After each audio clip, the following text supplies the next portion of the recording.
One, this is great. What really being consistent with thank you, Jim. Thank you, gentlemen. Success is the offspring of consistency and intention. Consistency has to do with discipline, following the regimen, following nobody's going to it. Judiciously. Intention nobody's monitoring awareness, which is a function of knowledge. You can't be aware of what you're doing. So if anybody's going to be successful, you need to be consistent with what you do. You need to improve what you do by getting more knowledge. You need to be intentional about applying that knowledge in every scenario that you come into. So that's what I've tried to work on. Less than 10 minutes left for this session. So, share some of the critical decisions that you had to make, that brought you into the professional that you are today. So most decisions you find yourself making in the real world often come from learning experiences and from bad experiences. I remember there was one particular job that we had where my instinct was to get a backup generator for the job. And the client insisted that we wouldn't need to get a backup generator because they had brand new generators and it seemed plausible.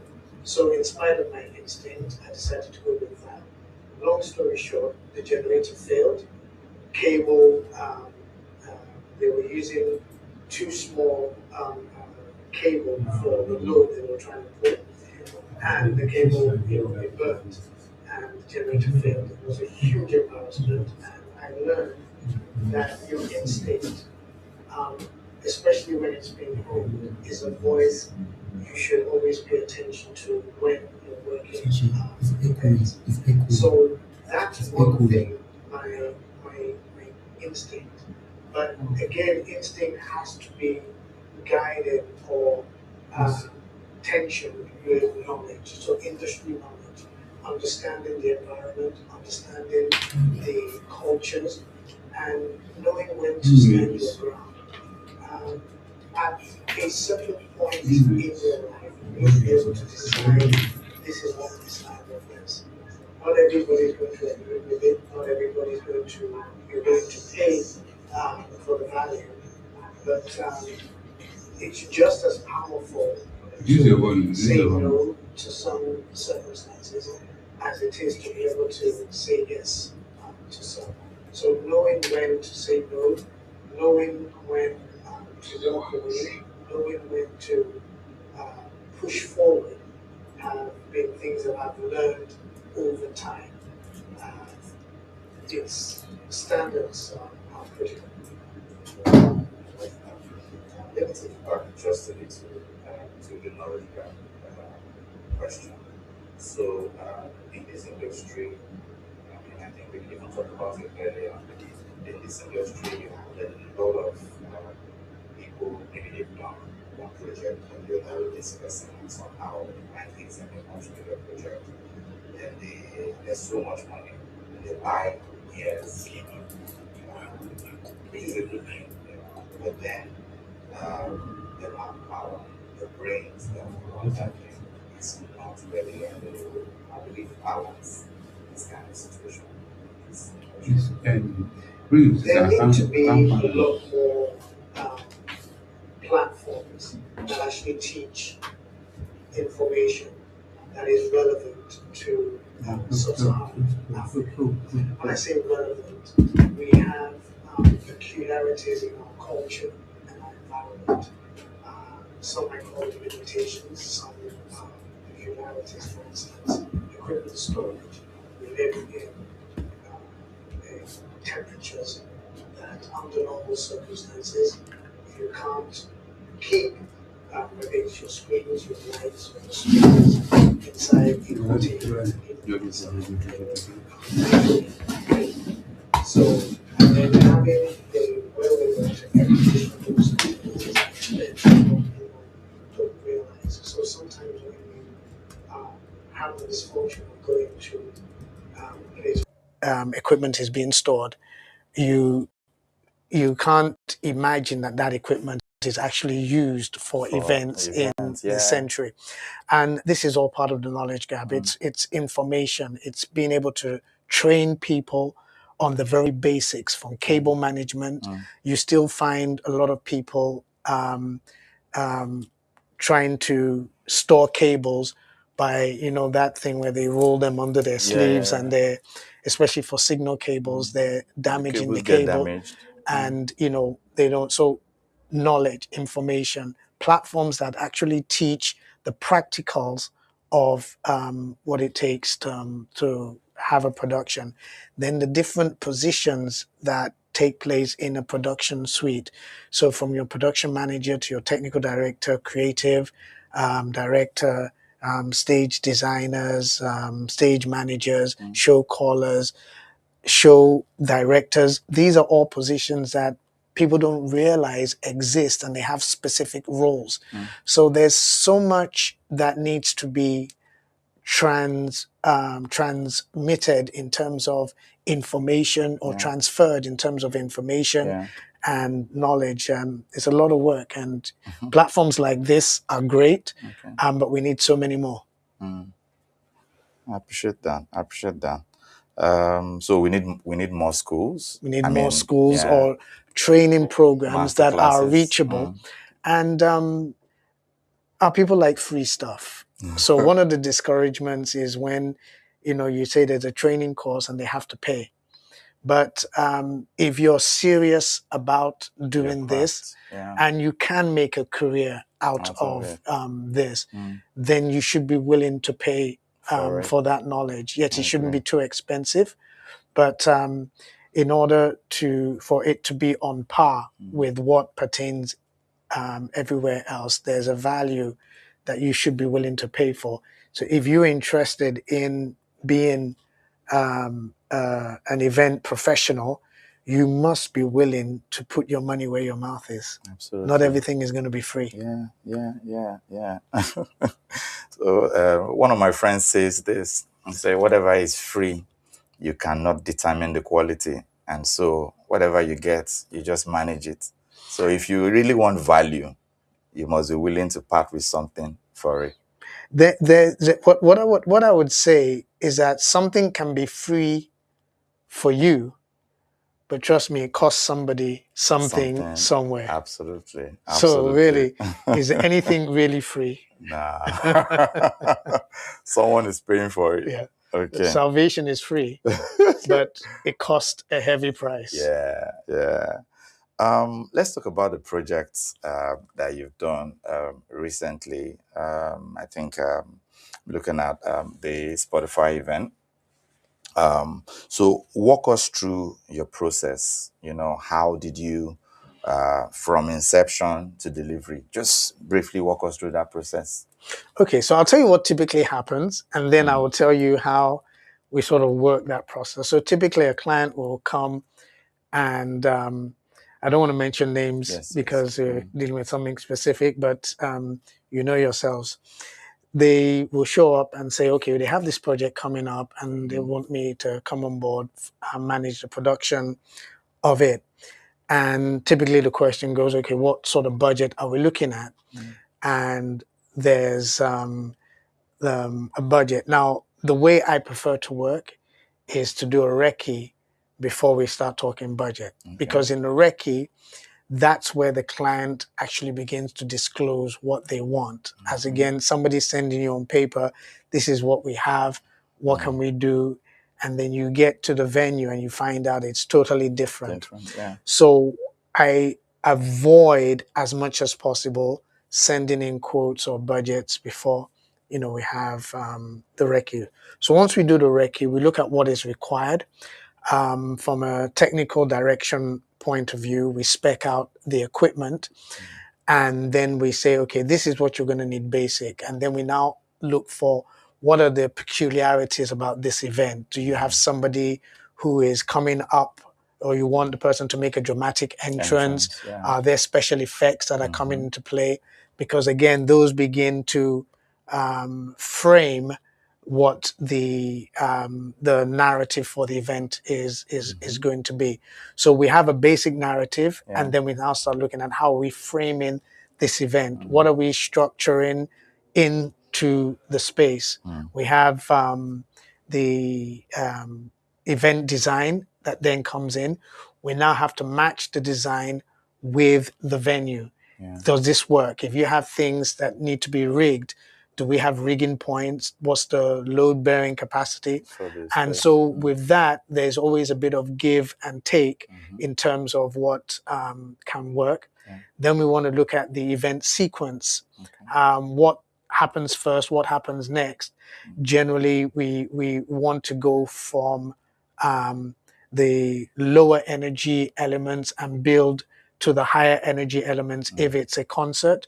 If it's a seminar, we want to deal with the heavier, more cerebral elements first, and then go to the lighter elements. Afterwards. Because once people have had lunch, the mind The mind is just altered. wanders. Is altered. So we look at the programming from there, and then we build a run of show based on the program. Okay. And we look at what are the things that are going to be required, video transmissions during slide presentations, what technical equipment is required to make those things work, things like the downstage monitors, comfort monitors, timers, etc. And so we build it from that point of view, and then we execute based on this is what the client wanted to achieve. This is the narrative that the client had. This is the frame that we created for it. This is how we're framing the different elements. And then these are the movements or the transitions that we're going from point to point in order to get to the final outcome. I like that. So that's very good. That's very detailed, and that's, for me, speaks to structure. It speaks to organization. It speaks to a system. When you relate with a lot of people, maybe not a lot, but I mean, you relate with people generally, there's a general perception that the event space, the production space is unstructured.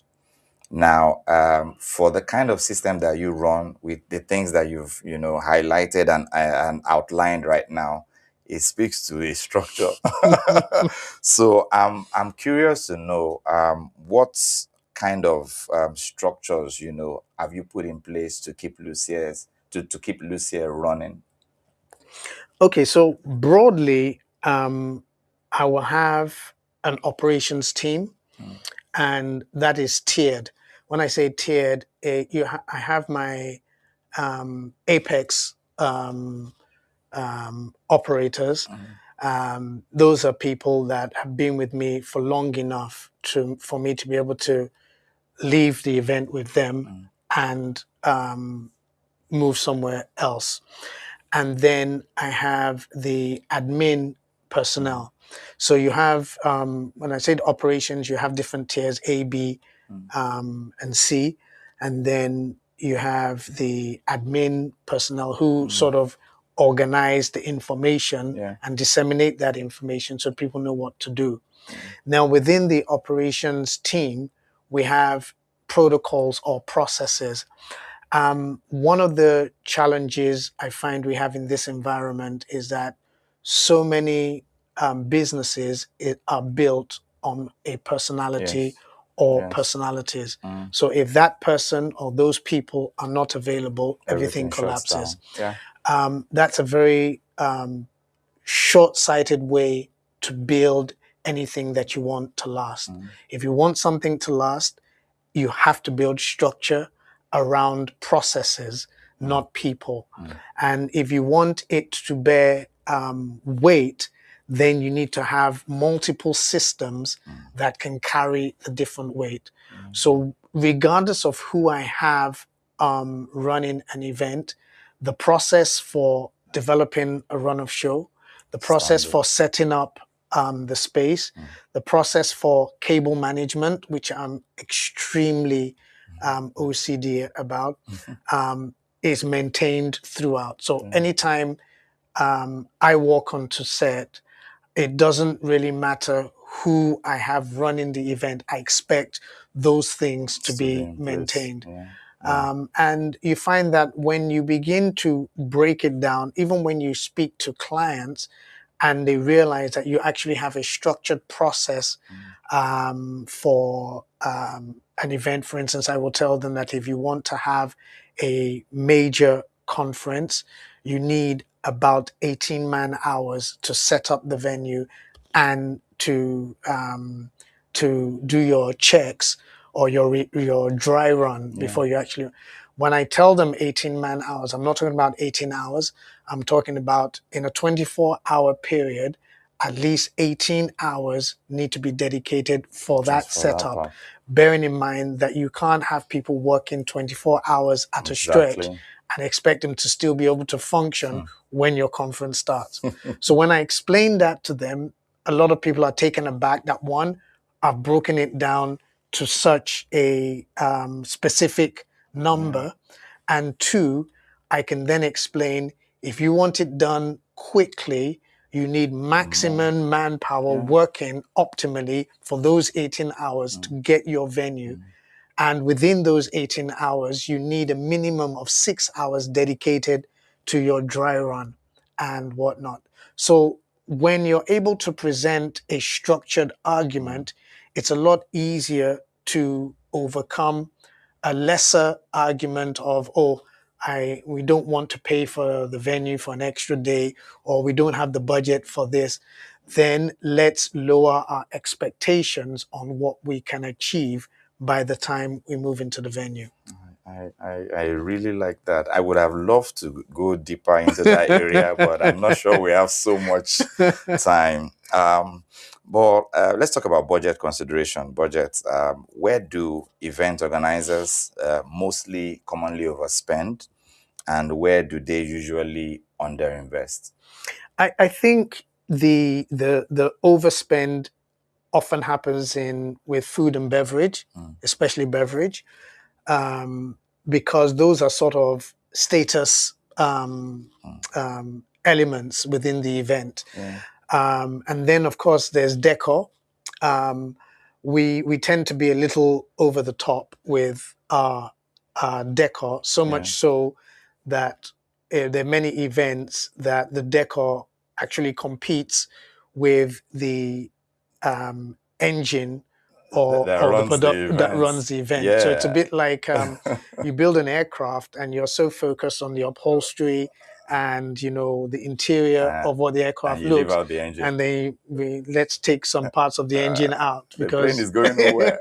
so so that's what happens. And I find that the greatest place of underspend are one, quality of personnel, and two, the health, safety, and environment that you're bringing people into the space. So quality of equipment, quality of fixtures, quality of rigging equipment, tensile strength, cables, using the right suspension elements. People tend to overlook or underspend in those areas, not realizing that that's a major part of the environment you're bringing these people in. So yeah, food, beverage, overspend, decor, overspend, quality of personnel, underspend. The brains that run your engine room are critical to the success. They are. And once you make the mistake of not paying enough attention to that, the whole thing will just drag. Yeah. So if people find themselves, you have this lavish setup, fantastic menu, amazing drinks, the decor is fantastic, but then the sound is horrendous. The videos, you can't see the stage because of all the draping and chandeliers that are hanging. And at the end of the day, the capture is more so from people's phones, not what was captured, except they do the video at the highlight video from the setup and then some clips. But in terms of what is produced is poor. Okay, let's talk about logistics. So I mean, logistics is critical to projects. I was talking with somebody and he mentioned that without logistics, there's no show now. If the guests are not able to get to the venue, what are you doing? So what's the one logistical operation audiences never see, but without it, the show simply cannot happen? I would say the logistics of a properly sequenced loading. Mm, And I'll elaborate a little bit. Most clients imagine that the moment they agree the suppliers to the supplier's invoice, that the that's the trucks end. will just All start coming right. out, as though the trucks were loaded specifically for this event and I'm waited. waiting. So most people don't realize that the prep for an event takes anything from 6 to 8 hours. That is, by the time they're sorting out the equipment that is going to come out of the warehouse. Mm, Then, depending on the scale, the number of trucks that are required, mm, some vendors have their own trucks, some do not, so they have to rent a truck. yeah. The movement of the truck, I sometimes tell people that if a supplier tells you that your truck is going to get to you by 10 a.m. in the morning, he's lying. He's lying.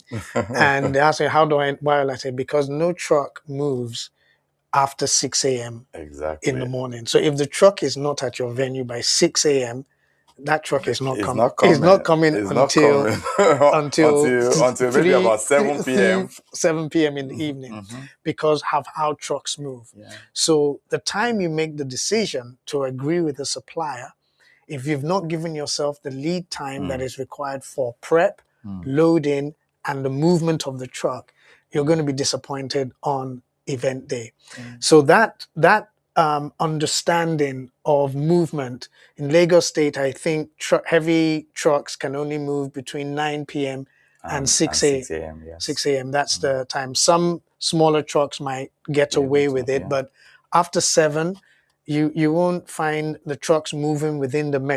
Yeah. Yeah. metroplex like you would want. So most times when event planners are expecting their truck and calling Mm-hmm. the truck at 10, Mm. 11, they'll be posted until 2, 2, 2 p.m. 3, close to 2 4 p.m. p.m. when the when truck vehicles are able is to. able Yeah. to come in. So that's something that audiences don't Mm, see. They don't see the logistics, depending on what venue you have. If your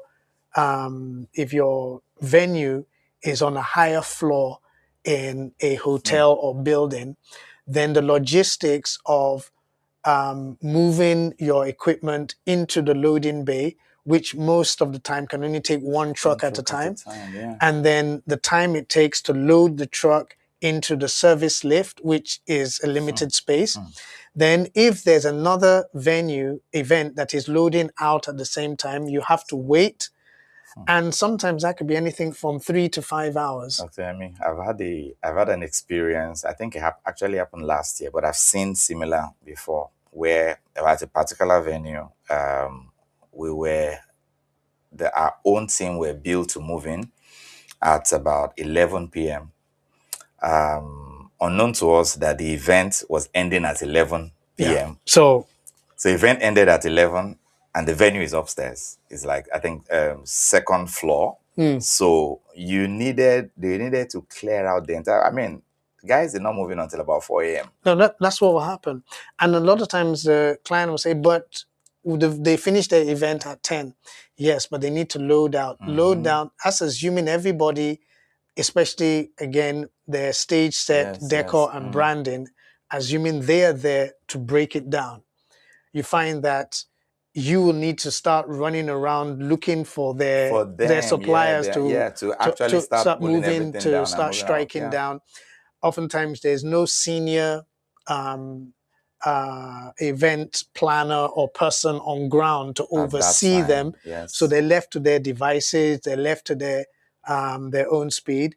Fortunately, in production, it's a bit of a small world, so you might know who set up and you can So, make sort of yeah, arrangements. yeah. But just the logistics of loading in, bringing the elevator down, that's something that most people don't realize is a nightmare before you can even begin setting up. So most times when you walk into a space, especially if there was a multi-story, the venue is on a second or third floor of a tall building.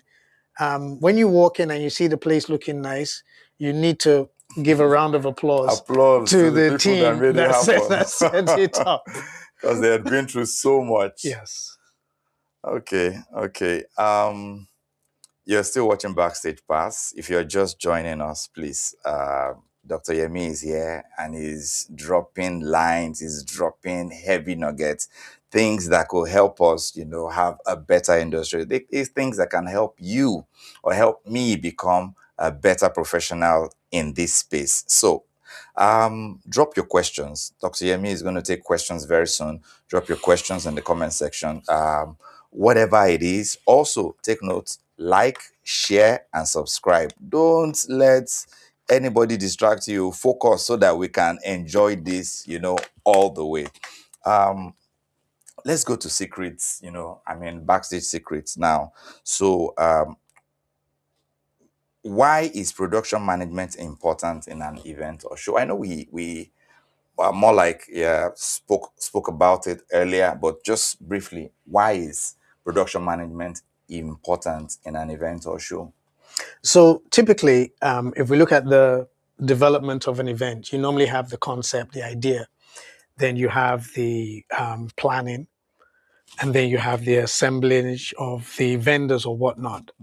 Now that's like if you want to build a plane, you have the design of the plane, you have the aerodynamics of the plane, how it's going to work, how it's going to be powered, and you design that. You also design the interior, and then you have the engine of the plane. Now, the production manager is like the aviator who looks at the plane, looks at what it contains, looks at the weight balance of the plane, looks at the engines and the ability to thrust, and puts all of that together and then gets in the cockpit and actually flies the plane. That's what production management is. So a lot of times you have events that there's a plan, there's a design, and there's decor, but there's no one linking all the elements together. And so people bring a technical team who they then look at as production. But if there's no person embodying that production, what you're going to have is the different people doing what seems what seems best to them, and you tend to have a disjointed event. Those are the events where it's time to play a video, the picture shows, but there's no audio. The lights don't go out, and then you see somebody running from the front across to tell them put the lights, dim the lights, and then why is there no audio? And then you see that eternal fight between audio and screens that have given you a signal. No, I don't have your signal. You don't. Everybody knows that fight, but when there's nobody, bringing everything together cohesively, you find those gaps. That's where you have the MC coming up, and he's trying to make sure people that he's about to call are present, but he is calling them regardless. And that's when you have things like people are called up, and then that's when you discover that there's nobody there. Not there, or the person is outside. He's outside, or he's gone to the bathroom, or whatnot. So production is what ties all of that together and makes the show do what it was designed to do. Okay. So, what's the one thing you wish the audience knew about Backstage? One thing. It's not as glamorous as you think, because a lot of people want to go backstage. And we know why, of course. They want to meet the artists or whatnot, but it's a workspace. It's a kitchen. It's not a place for people to just hang around, take selfies. They're often in the way because backstages are usually very tight. They're not well lit. And God help you if either your screen, the guy setting up the screens did not manage their cables properly. Somebody steps on the cable trips, something gets unplugged, Yeah. section of the screen goes off. So Yeah. it's a workspace. It's not an amusement park. It And is not. and so I wish, people understood that Okay. you're not needed or wanted Backstage. backstage. Okay. So, what are the most likely mistakes that can ruin a show? Poor cabling, poor talent management, from the standpoint of the program that you have, Yeah. the time talent are supposed to show up and them not showing. Um, a poor MC who doesn't stick to a script. Now, in fairness to a lot of our MCs, they're not often given scripts when they go. So everybody is sort of extemporaneous and freestyling. But the better shows are scripted. So the MC knows exactly what they're supposed to do. There's usually a bit of leeway for a bit of freestyle, which the more professional or the more experienced, I would say, MCs are able to read the room and, adapt a little bit. But you never want to go too far off script because you are delivering a script in an engaging way to the audience. So when that's not done, then of course bad technicals, bad screens, bad sound, terrible sound. People can they can survive not seeing the screens too well, but they can't survive not hearing the sound properly. They can't.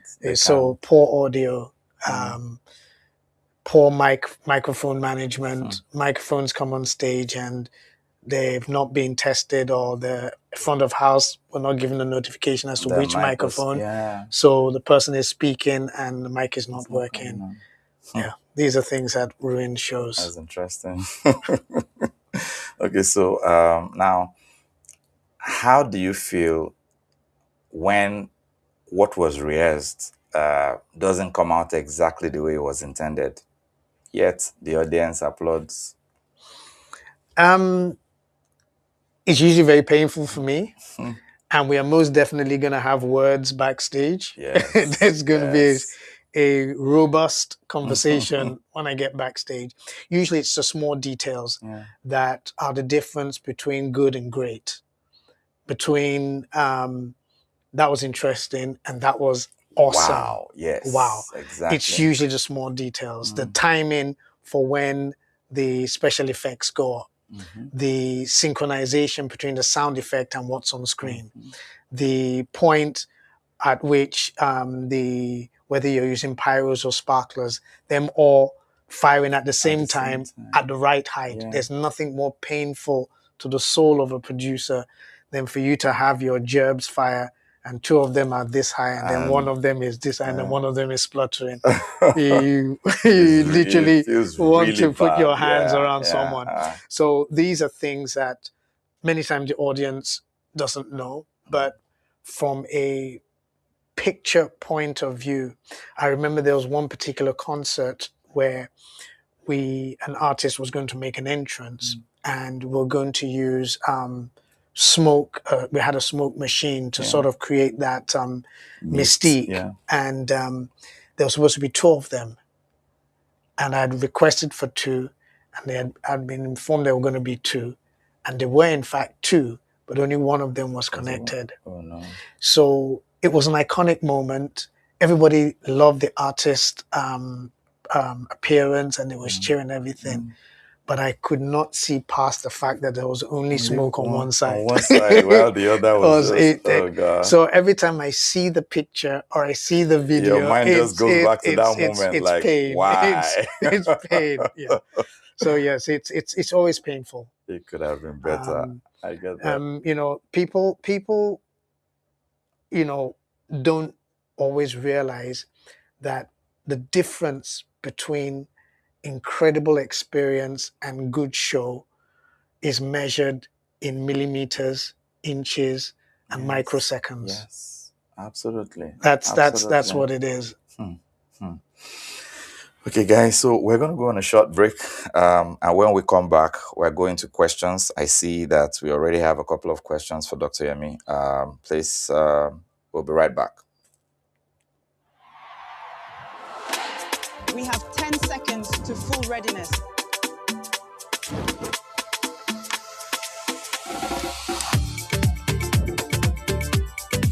Welcome to Lagos. Everybody put your hands up. Welcome back. This is Backstage Pass, the show behind the show. We're giving you VIP access to experience the man that makes great show happens in this city and in this country, and I dare say in West Africa. One question here, Dr. Yemi, for you that's I think they pulled from the stream. If you could give one piece of advice to someone starting in event and production management, what would it be? Pursue knowledge. Pursue knowledge. People think they know what they want, but without knowledge and exposure, you don't know what you want because you don't know what's out there. It's like saying that your favorite ice cream flavor is chocolate, but chocolate is the only flavor you've ever tasted. It's true. With events, with production, and with any endeavor, I would say, don't follow your heart when you're young. Pursue knowledge. Exposure lets you know the true direction that your heart is leaning towards. that. And there's so many expressions in production. There's so many elements to it that you might just find that what you thought you were interested in, by the time you actually get into it, that's not what your passion is. Exactly. And so your passion is awakened when it comes into contact with what it was truly created for. I agree. And that takes knowledge. I appreciate that. That's very important. We need to pursue knowledge. Yeah. We need to pursue knowledge. Another question. What are the critical factors that distinguish a successful major event from one that merely runs according to plan? And how do production managers proactively influence those factors?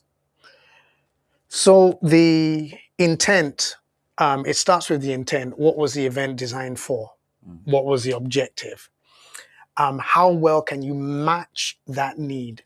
Many events look great on paper, but there are some events that already on paper alone, you can already see that this is going to be a bad idea. The intent, then the ideation, the strategy, the implementation, then of course the production, the crew. So it is not always the most elaborate ideas that make an event fantastic. It's the best executed ideas. Ideas are a dime a dozen. Execution is key. Thank you. Thank you. Thank you. So I would say what distinguishes good from great between events, it is the execution, the intent, and the ability to capture what was in the intentional mind of the creator of that event. Yeah. I agree with you. Another one, backstage tends to be very stressful and a tense environment.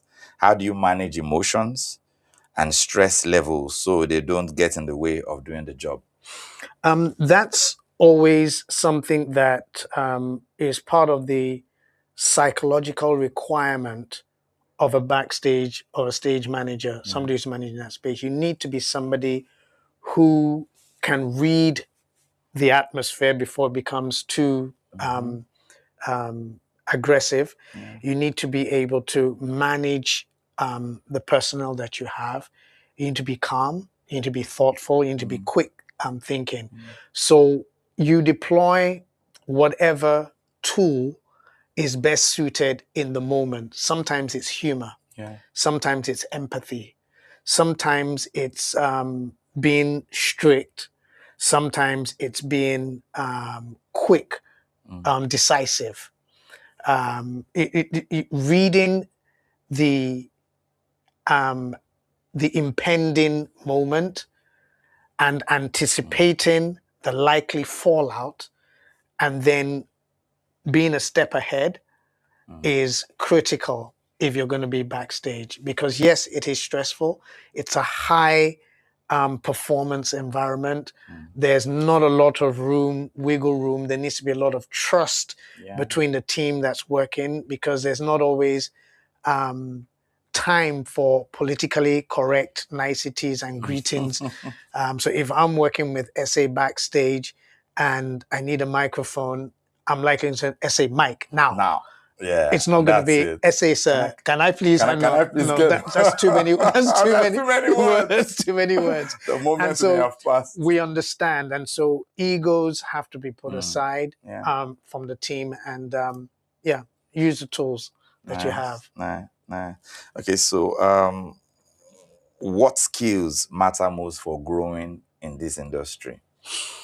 Skills, I would say, first of all, understanding that skills are learned. So the first skill I would say is the skill of learning. Yeah. Being teachable. Being teachable. Yeah. Having a curious mind. Watching things, asking the right questions. Knowing when to ask questions, because of course there are times when you don't ask questions. You're not like Just watch. You Just won't like the watch. response you get. So I would say skills that are related to learning, to taking on information, being adaptable, being flexible, being able to unlearn bad habits and learn new ones. Those are essential skills if you're going to work in production. So, what kind of people succeed in this field? So is a funny question. I've just just to go back to what I just mentioned, you'll notice I did not say you need to have technical knowledge on this, that, or the other, because those will come if you have these other attributes or skills. This question says, what kind of people succeed the most in this field? Technical, creative, or both? So the way the industry currently works is you need a bit of both, because we have not fully come to a place where we appreciate the creative input as a standalone skill for event production. It's critical. But what I find is that most people combine their creative input with either an administrative aspect or a technical aspect, because you won't get paid enough in order to get the job. In order to get the job paid, if you're creative alone. And that's unfortunate, because there's a lot more room for creative content in the space. But it's one of those areas that, unlike in film and television, which are significantly advanced, and theater, I might add, they're not necessarily appreciated as standalone skills to the degree that they should be. Okay, so one more question. What's a technology trend that you think is overhyped, and what's one that is underrated in this space? Overhyped, maybe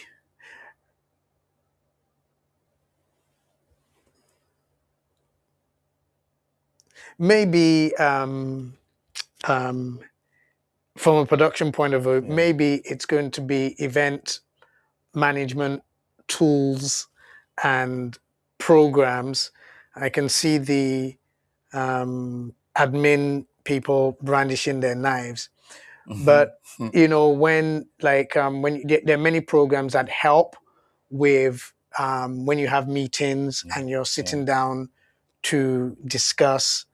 But I find that they're kind of overhyped, because in many situations, I'm not saying all, but in many situations, they begin to have diminishing returns when There's so You're many being meetings. prompted Yeah. for the same thing.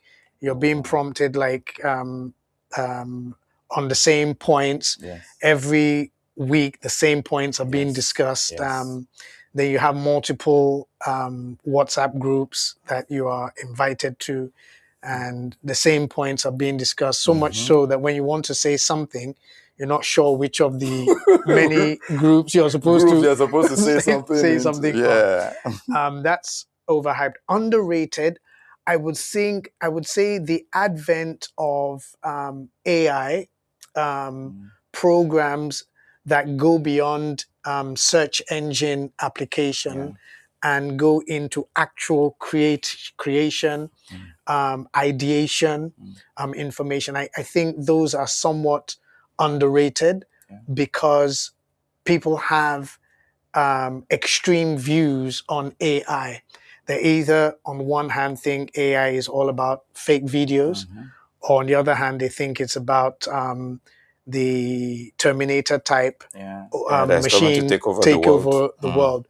But the truth is always somewhere in between, and being able to apply these functionally can actually exponentially improve what you're able to deliver or produce from a production point of view. Like. Now we'll go to the rapid fire round.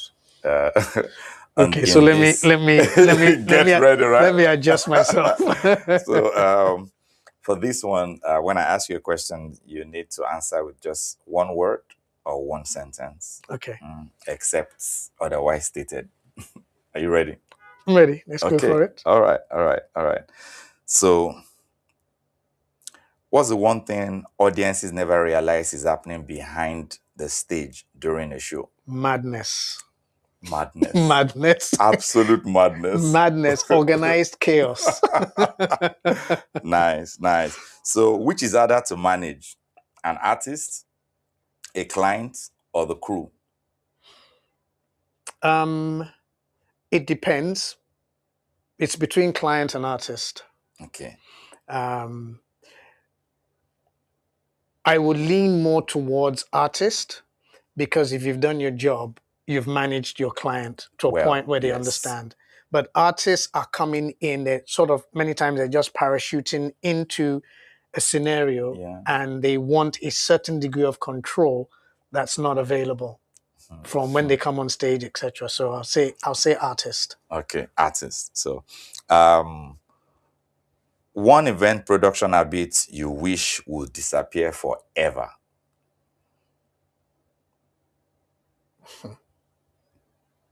An habit that exists that you wish, no, people should just stop doing this. I'm drawing a blank at the moment, but I know it is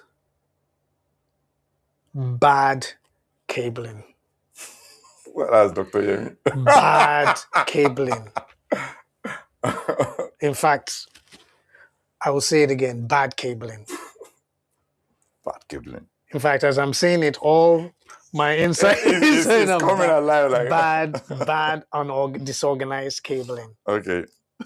So, what's the closest you've ever come to a show not happening? It's happened many. In fact, that's kind of the story of our lives. Shows almost don't happen for whatever reason, venue change, political climate. We realize that we don't have money to do what we really want to do. So it happens more often than people realize. More often than people realize. If you could ban one phrase from event planning meetings, what would it be?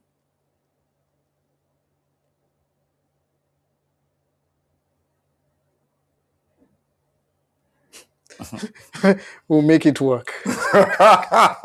Whatever happens, no worries. Whatever happens, we'll make it work. Okay. We'll play it by ear. What's more important, a bigger budget or a better team? I will always go for a better team. Better team. You require a decent budget, and if we say bigger, it suggests that the budget is big. Good enough, Is big. So I will always go with the team.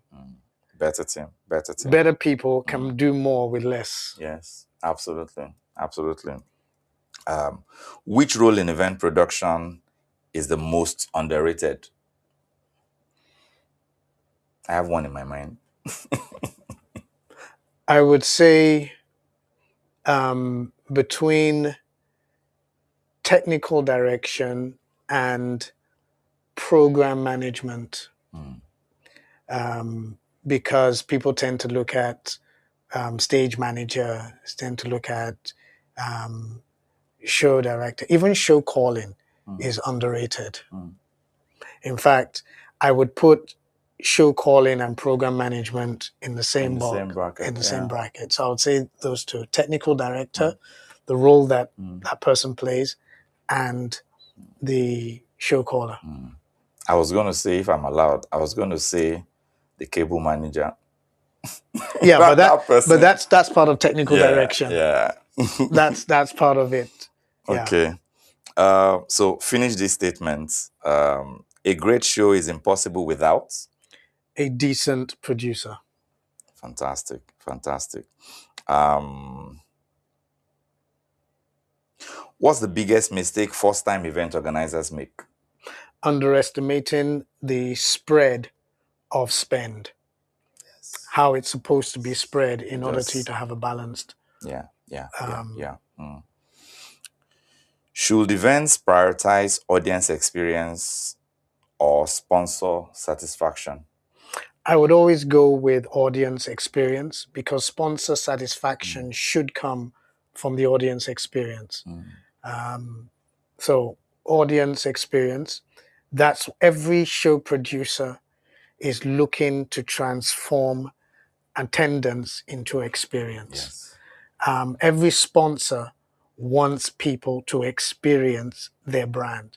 So sometimes there seems to be a lot of, we need to come and do this, or we need to make this pitch, or we need to show this video, and that's going to kill the intended experience. So I will take the liberty to rearrange it and play the video at a time when it will do less damage. Appreciate that. What's the first thing you notice? I know you spoke about this earlier. What's the first thing you notice when you attend someone else's event?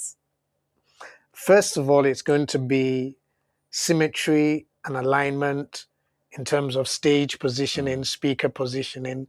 Then it's going to be audio quality. Then it's going to be transitions, and then everything else. Because once I start paying attention to these things, they start popping up. Okay, last one. Which is more stressful, the hour before the show starts or the hour after it ends? It's always going to be the hour. Well, I won't actually say the hour the show starts, but I'll lean towards that. It's more the first 30 minutes of the show. After the show starts, yeah. When you've not yet reached your your cruising altitude, that's usually the most stressful part. So I'll say an hour before it starts. Dr. Yemi, we have breezed through 1 hour just like that. Honestly, it has been an amazing time for me. I've enjoyed every bit of this. If you have any parting words for the audience, please. Well, being a production person has been a passion of mine. I've been doing this now for 30 years. It's a great space, amazing career opportunities, and it's a growing space. The one thing that we need a lot more of are people who understand the amount of work that it takes to actually be in this space and who are willing to put the work in. But the beautiful thing is this: if you are willing to put the work in and you find the right place to plug in, you're going to have an amazing career in production. There's nothing like it. Thank you very much, Dr. Yemi. This is Dr. Yemi. Our guest on the show has been Dr. Yemi. Dr. Yemi is the founder and CEO of the event company Lucere Limited. Dr. Yemi is a production guru. I don't want to say he's a stage manager, director, event. He's everything possible when it comes to production management, and he has been doing this for decades. This man is carrying the weight of industries on his shoulder. So it's been a great time. I've had a great time. I believe that you have had a great time. And this has been Backstage Pass, the show behind the show. If you have enjoyed the show, please don't keep it to yourself. I keep saying that. Don't keep it to yourself. Take this link, share it with somebody. Take pictures of what you're seeing right now, or take a screenshot, post it on social media, post it on Instagram, post it on TikTok, and tag us at backstagepass.hq. This gives me energy, the ability to see that this is happening, especially even with Dr. Yemi in this space. I know I'm oversaying it, but honestly, just allow me. When something is good, you have to celebrate it. Backstage Pass takes you behind the show. Backstage Pass gives you access to the show behind the show. My name is S.A., and I'll see you next time.